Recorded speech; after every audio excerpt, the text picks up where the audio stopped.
It's been said by some that because weapon-mounted lights are more common, they've gotten smaller, they've gotten brighter, that the handheld light's kind of redundant, you don't need it, and I completely disagree with that. The flashlight is a utility device that allows me to get data that I wouldn't otherwise have access to. It doesn't take up a lot of room. Today's modern flashlights are very, very powerful, but they're very, very compact, so it's not going to be a significant hindrance or disadvantage to carrying one.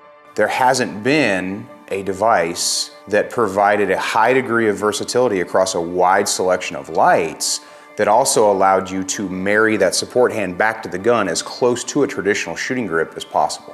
When I first encountered the SwitchBack, I was intrigued, and it was something that I saw that could potentially provide a solution to the problems that I've been discussing. I'm out doing my thing. If I need to carry grocery bags or do anything like that, the light's still there, it's not a big deal. I don't have to put it away to do things. If I need to reload the gun or fix malfunctions, I pretty much get all my fingers back. And then if I want to or need to establish a proper shooting grip, I'm going to be able to come closer to that. It allowed me to marry the flashlight to the handgun.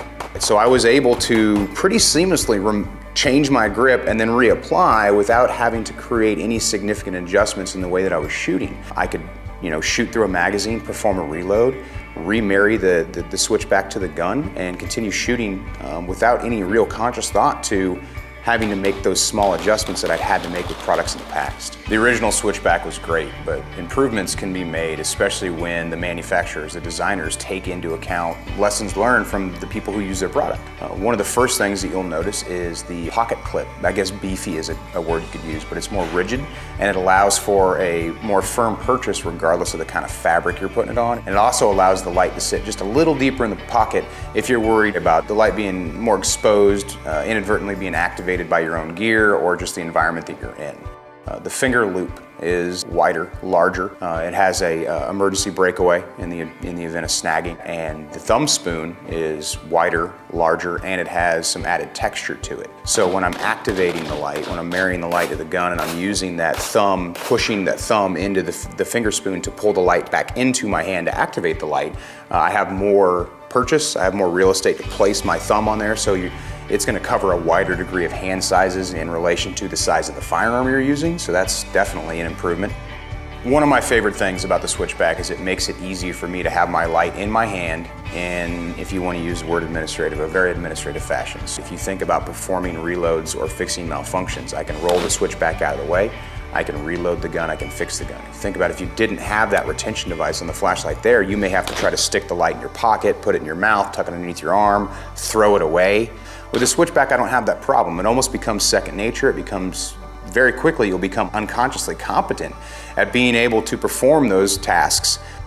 My personal philosophy is anytime it's diminished light to darkness, or if I'm in an environment that's artificially dark, such as a man-made structure like a parking garage with poor lighting, I have a light in my hand. I carry a weapon-mounted light on my everyday carry personal gun as well as my duty gun, but I still use the SwitchBack.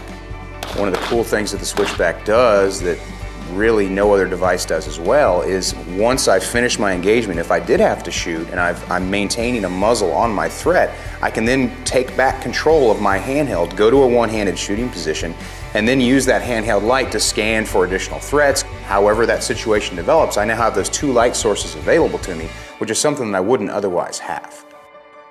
Whether you use a weapon-mounted light or not, the SwitchBack allows you to manage the firearm very, very efficiently. With the SwitchBack, it gets out of the way, it gets the light out of the way, allows me to perform those tasks. It's there and it's available if I need it, and it doesn't really create any kind of hindrance with my everyday life.